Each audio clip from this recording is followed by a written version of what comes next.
குறவர் குடிசை நுழைந்தாண்டி அந்த கோமாட்டி எச்சில் விழுந்தாண்டி குறவர் வணங்கும் புகழாண்டி அவன் தோற்றத்தை பாடி அடியுங்கடி.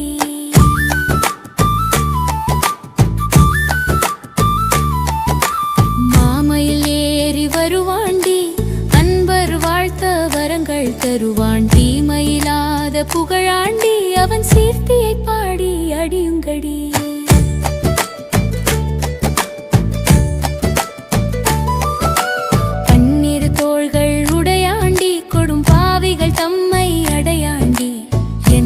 கண்கள் நனையாண்டி அவன் ஏற்றத்தை பாடி அடியுங்கடி.